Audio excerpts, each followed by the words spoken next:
So with Halloween Kills about 2 weeks away, I decided to do a Halloween ranking video. Now, keep in mind this is just my opinion. This is just how I view these movies from least to greatest, and that's where the line we're going to go is from least favorite to favorite. Probably guess what the favorite is already, but entertain me. Just humor me on that. So yeah, we are going to be talking about from my favorite Halloween film, least favorite Halloween films to favorite, and that's how the ranking's going to go. And like I said, this is just my personal opinion, and as always, I'm always excited to hear your opinions on the movie rankings as well. So yeah, this might change after Halloween Kills comes out, but for right now, we're going to talk about the rankings as such. So, as such, let's start with the bottom tier, the lowest of the low, the one movie I watched once and will never watch again. You can probably guess what that is. That's Halloween Resurrection. Oh my god. How did we get so far? Like, we were such, like, have you ever saw like a 180 direction in one film? Just holy shit. Like, from H20 to suddenly we go back around to Halloween Resurrection. What was that? From, I don't even know, from Busta Rhymes Kung Fu to everything in that movie. That film just was bad. It was just so god-awful. I don't even know what to say. What do you want me to say? I can't say anything about that film other than, what the fuck? I've seen that movie once. I didn't even finish it. I'm never watching it again. So that tells you something. But really, that could be said for the other movie on this list. And that is, that is Halloween 2. Not Carpenter, Rob Zombie. Another movie I will never watch again. Now, honestly, Resurrection and Zombie 2 are literally like neck and neck. The reason why I put it just a little bit higher is because Danielle Harris and Stephen Dorff are the shining parts of that movie. Like, Dorff and Harris's performances really give it a lot of credit.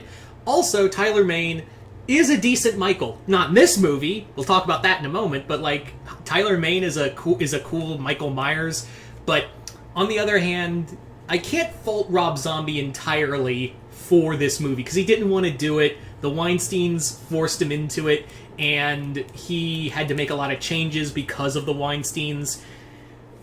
Fucking Weinsteins. Anyway, so, but this movie's still pretty bad. Like, it's really unenjoyable. Like, even if you like the first zombie film, this one will make you go, fuck this noise. So yeah, Halloween 2, bottom tier. And following that, we have Rob Zombie's first Halloween movie. Reason why it's a little higher is because I feel like I understand now why, again, the Weinsteins messed him up. But again, Zombie wanted to do his own direction. Wasn't a good direction, but it was. And Carpenter even inspired him to be, like, make it your own. Carpenter gave him his full blessing. Zombie had to deal with the Weinsteins and his own vision. It was a clusterfuck from the get-go. I don't like the hillbilly stuff. But again, Tyler Mane, I think, is a great Michael Myers. I think he's a very imposing force. Huge dude, like the most violent of the Michaels we've seen outside of Jeju Courtney. And there is a good, like, Danielle Harris is here, Stephen Dorff are really good. Even Dee Wallace is here. There's some good caliber acting in here, and there is some fun stuff in here, but there is a lot of bad that also makes you go, I don't want to watch this no more. Like, again, Michael escaping through a rape scene. It's not fun. So, yeah, you kind of figured that what the three bottom tier movies were. So let's move on to our next one. And that is Curse of Michael Myers. Curse, what was this movie? It sucks that this was Donald Pleasance's final film, and also the rise of Paul Rudd. I'm not saying that's bad, I'm just saying, like, this was the first film for Paul Rudd. But they're, like, the Cult of Thorn stuff, no Danielle Harris. I can't even tell you what this movie is. I don't even think the directors could tell you what this movie is. This was just trash upon trash upon trash. I hate this movie. I've only seen this movie like twice, and even then I've never been able to finish it. The only reason why it's a little higher is because the other three were so bad. Like, if you had to put a gun to my head and said, okay, which one of these Michael Myers movies are you going to watch? And I would say without a hesitation, Curse. I will subject myself to Curse.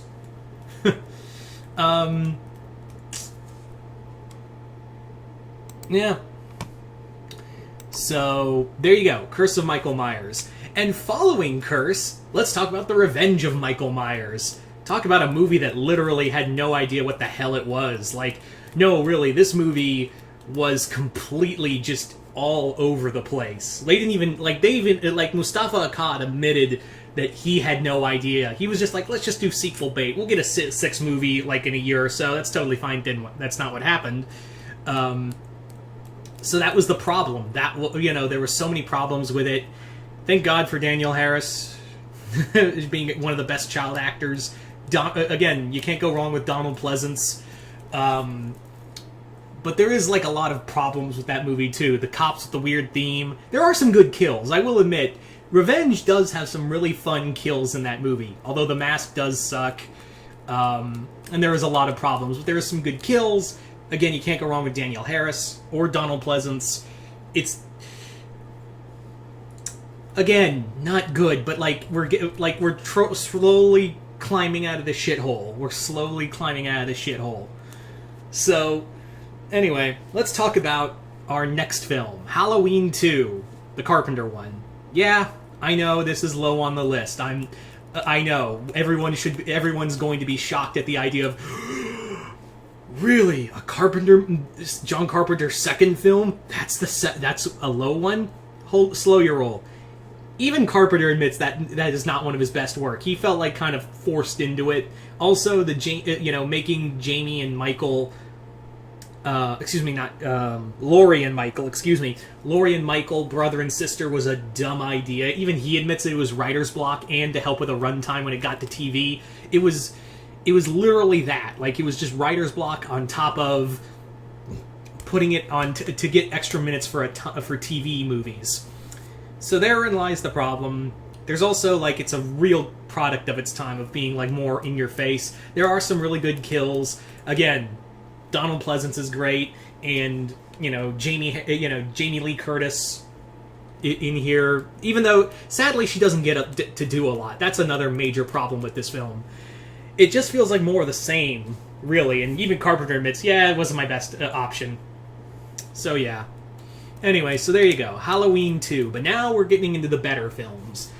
Next up, we have Halloween H20. It still boggles my mind, like I said earlier, that this came, and then we had a total 180 with Halloween Resurrection. H20 was a great back to form. We had Kevin Williamson, and this was the height of, like, the Scream era. Michael was all in here. He was rated. It was a great killer. Jamie Lee Curtis, seeing her back was really fun. I also personally really love that moment between her and Janet Leigh's character. Again, Janet Leigh is her mother in real life, and I always like that back and forth between the two. I don't know why. I just love that scene. Probably because that was one of the last times Jamie Lee Curtis and her mother were in a movie together, because they had done movies with Carpenter and other times together. So it was kind of sweet. And also, if you look really carefully, during that scene, at the end of it, Janet Leigh's car that she goes to is the same car from Psycho, and it even plays the same musical cue from Psycho. So, yeah, if you don't know, for those of you who are not fully in the movies, Janet Leigh played the woman getting stabbed in the shower. That's her. I just made it easy for you. But yeah, that's a good movie. I do think there are some problems, like, it's very of its time. It's a very of its time movie. But, and there's also some weird dialogue. And also that CGI mask bothers me to this day, so... But all in all, it is still a strong movie. Compared to the other ones I talked about, it's still a movie I will go back and watch. Like, I will happily watch H20 if it's on, and there's nothing else on. I will watch H2O. So anyway, let's move on now to the top tier films. And you're probably guessing what's on this tier. Starting off with Halloween 4, Halloween 4: Return of Michael Myers. Man, remember when the Thorn trilogy, when before it was called the Thorn trilogy, we had so much hype for this film. Like, I imagine in the 80s, like, that was such a return to form. The mask isn't that good, but the kills are great. The world got introduced to Danielle. The horror community got introduced to Danielle Harris, and she kills it in this role. Even her adopted sister is great. It's a nice film. The shotgun kill through the chest is amazing. There's some quotable stuff in here. Again, Donald Pleasance is great. I think this is a very underrated. I think this is one of the best. I mean, it is very samey. If you watched like Halloween 1 and 2 and then skip to 4, it's literally just more of the same, and it's very of its time in that height of the slasher era. But I do think it is a very well put together film, and comparatively speaking, compared to the other two that followed in the Thorn trilogy, yeah, it's a very well put together film. So let's move on. To Halloween 3: Season of the Witch. Why are you including it? It doesn't have Michael. Shut up, it's still called Halloween. This is a very underrated film, and even I, for the longest time, was like, I enjoy this film because of how different it is. Honestly, if it wasn't called Halloween 3 and just called Season of the Witch, I think there'd be a lot more love for this movie as a cult classic. It has gotten its cult classic status, but I think it would have had more, like, a bigger cult classic status if it was just not a Halloween 3 movie. And yes, I'm aware it was meant to be an anthology, but again, you have to understand, this came out in an era when internet was not a thing. Like, just social media was not a thing, so no one could really figure it out that this was meant to be an anthology. So everyone was like, "Oh, where's Michael? I don't understand. I'm stupid. I can't figure this out. I can't do some deep thinking." So therein lies the problem. So yeah, that was the thing. Sorry, I had to cut that. But yeah, therein lies the problem, is that I feel like people would love it more. Like, people would be talking more in reverence to Season of the Witch. It was just not called Halloween 3.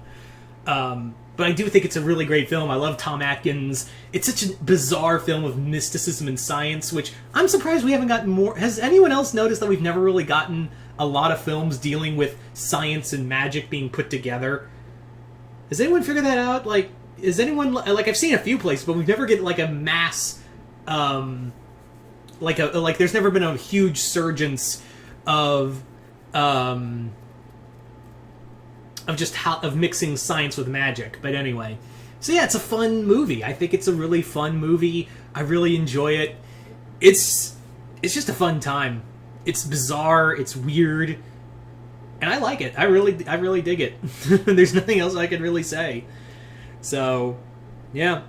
So now we come to our next film, and that is Halloween 2018. Or as it's sometimes called, Halloween 40 Years Later, which I prefer that title. I think that makes a lot of sense instead of, like, calling it Halloween 28. Because now we have 3 films called Halloween. So just, like, I prefer that little subtitle of 40 Years Later. Like, I think that just makes sense. It's 40 years. It's been 40 years.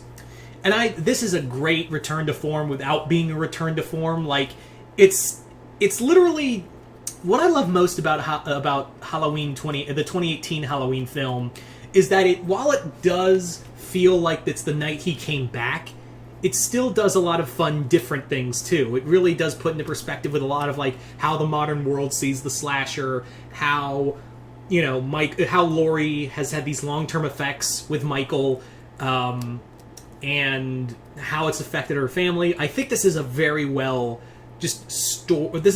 put together story, and that long single tracking shot of Michael killing everyone, that is perfect. Like, there's some great cinematography in here. Michael is just a force of nature, and I really love this. I really love this era, and I'm really excited. This is what, you know, I'm of course excited for Halloween Kills. I don't care if it's being called a big slasher fest. It's a lot of fun. I really enjoy it. I really love that movie. So, as always, you can guess what Halloween movie is at the top tier. What can you say? It's John Carpenter's Halloween, the night he came home. It's literally, now I wouldn't call it the first slasher. It definitely, like it was the most popular. The first one you could really say was the first slasher was like either Black Christmas, or if you want to go further back, Peeping Tom, or Psycho if you want to really talk, if you really want to get into logistics. But the big thing with this was that this was the thing that really launched the slasher genre. This was the start of an icon. This was not only the start of a horror icon in the sense of Michael Myers, but the start of a movie icon with John Carpenter, my favorite director. This is Halloween did so much for not just for both the character of Michael Myers, but also horror for John Carpenter and for Jamie Lee Curtis. Yeah. This movie does so much, and you can't take that away from this movie. It's literally like inspired generations upon generations of directors, not just horror directors, but like movie directors, cinematographers. I think this is a very important film, not just in horror, but in cinema in general. So yeah, of course it's the top tier movie. So you guys tell me in the comments below, what are your rankings for the Halloween films? Just comment below, let me know. As always, I'm always excited, and again, this was just my opinion. And yeah, as always, go check out and become part of my Patreon. I would greatly appreciate it if you did. And I am Mr. Multiverse. I'll see you next time in the Multiverse.